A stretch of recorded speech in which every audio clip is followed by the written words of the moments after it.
As we all know, Russia is a really big country, pretty much as big as Robin.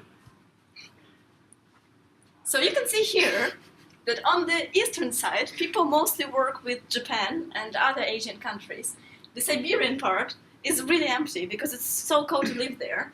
We have the Trans-Siberian Road on the lower part of Russia, and most of the business contacts that you can find are going to be situated in the western part, Moscow being the biggest city, and St. Petersburg the second biggest city. Because of the size, the cultural differences in Russia are really big within the country. You could compare the East and the West with France and Germany.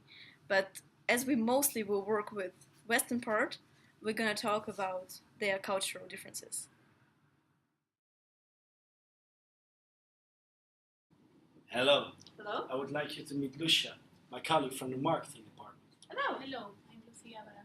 Daniel, nice to meet you.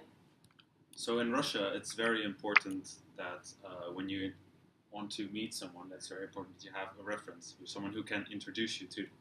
That's one of the main things in Russia. Hello, my name is Lucia. I'm working with Bastiano Brandini in the marketing department. Nice to meet you. Nice to meet you. I'm Daria. If you don't have a person with you who can introduce you, like another good way to do it is to give a reference to a person. Say like, I know this guy, I worked with this guy, and then you can introduce yourself in that way. Okay. You just saw how important it is in Russia to know somebody, because if a random person comes over and can't say who they know or where they come from, people are probably not going to be as friendly as if they would say that they know Bastian Brandt. The next important part is the business card, because this is the best option to contact the person you just met. So it's best if you get a business card right when you meet a person, or you can actually even ask for it. It's not considered rude or anything, but there are no specific rules about the time or any traditions of giving business cards. It's also best if you have it in English and Russian on two sides.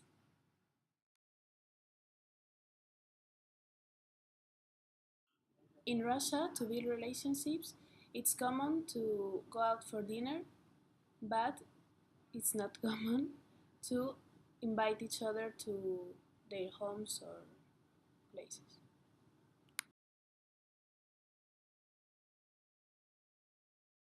So, how's your kids? So, do you think that Jesus can help us with this deal? You just saw two movies where you can see that talking about family, religion, and any kind of personal information is a taboo topic in Russia. Hey, did you saw Putin in the movie? I really loved him. He was talking about all the things. What? I really hate this guy. He's my hero. No, He's no, the best. Go away. I don't want to talk to you anymore. Another topic you should not touch in Russia is politics, because chances are you're going to meet a person that has a different opinion, and you're going to get yourself into a very long and very passionate discussion about Putin or other political heroes of our country.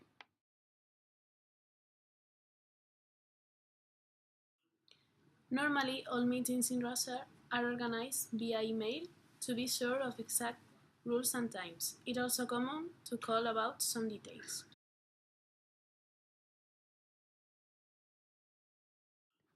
Today I'm with my Russian friend from the Hogeschool Rotterdam, and I'm gonna ask her a question.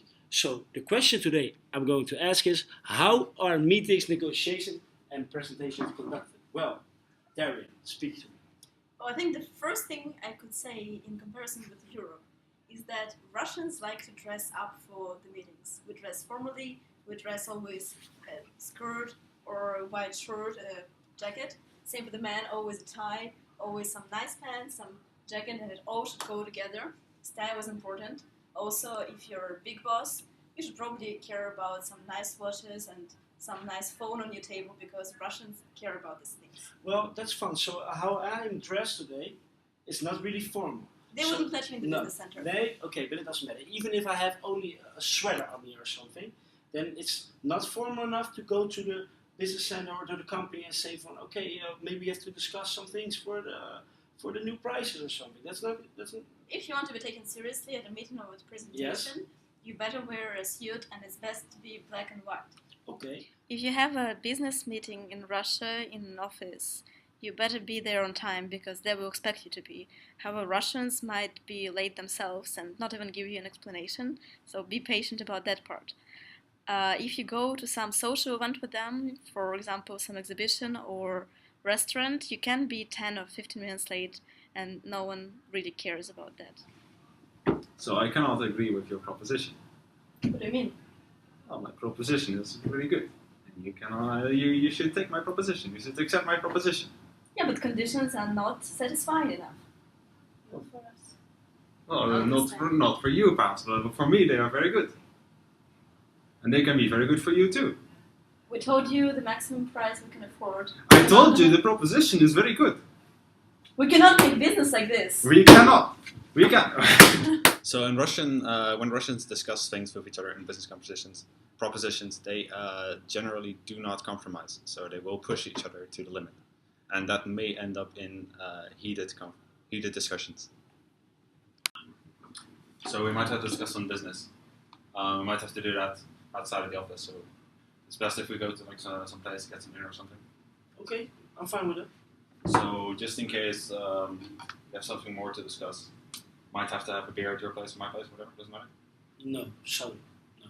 As we mentioned in the taboo topics, Russians try to keep their family as much apart from their job as possible.